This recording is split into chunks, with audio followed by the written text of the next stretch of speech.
ঈদ উল ফিতর সামনে রেখে সকাল থেকে ঢাকা-টাঙ্গাইল মহাসড়কের চন্দ্রায় গণপরিবহন ও যাত্রীর চাপ বেড়েছে।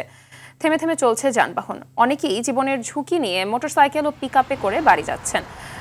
জেলার কালিয়াকৈর উপজেলায় প্রায় ৩ শতাধিক শিল্প কারখানা রয়েছে। এর মধ্যে ছোট কারখানাগুলো ছুটি হওয়ায় বাড়ি ফিরছে মানুষ। এদিকে ঢাকা-টাঙ্গাইল যমুনা সেতু মহাসড়কেও গাড়ির চাপ রয়েছে, তবে কোথাও যানজট নেই। সড়কটিতে ব্যক্তিগত যানবাহন, প্রাইভেট কার, মোটরসাইকেল ও মাইক্রোবাস বেশি চলাচল করছে। 4টি সেক্টরে ভাগ হয়ে 750 পুলিশ সড়কে দায়িত্ব পালন করছে। দর্শক, এ বিষয়ে আরো জানাতে গাজীপুরের চন্দ্রা থেকে সরাসরি যোগ দিচ্ছেন সহকর্মী কামাল হোসেন বিপ্লব। মহাসড়কে যাত্রী ও যানবাহনের চাপের বিষয়ে বিস্তারিত জানাবেন।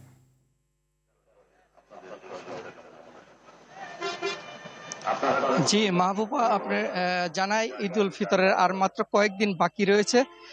এরই মধ্যে কিন্তু আজ সকাল থেকেই ঢাকা টাঙ্গাইল মহাসড়কের চন্দ্রা ত্রিমুর এলাকায় গণপরিবহন এবং যাত্রীর চাপ বেড়েছে।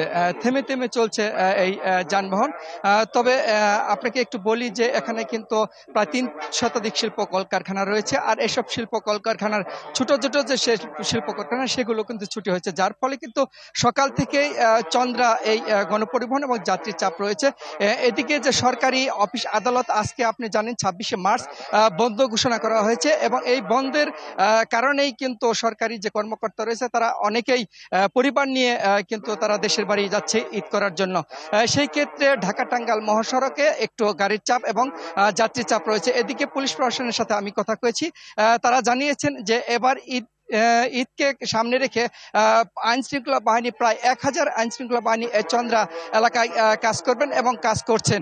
তবে চুরি, ছিনতাই, ডাকাতি এবং এই সব বন্ধের রোধে প্রতিদিন রাতে প্রায় 350 পেট্রোল টহল পুলিশ সদস্য কাজ করছেন, যেন যাত্রীরা নির্বিঘ্নে যেতে পারে তার জন্য সকল আইন শৃঙ্খলা বাহিনী চন্দ্রা ত্রিমুর এলাকায় রয়েছে। এবং ধন্যবাদ আপনাকে।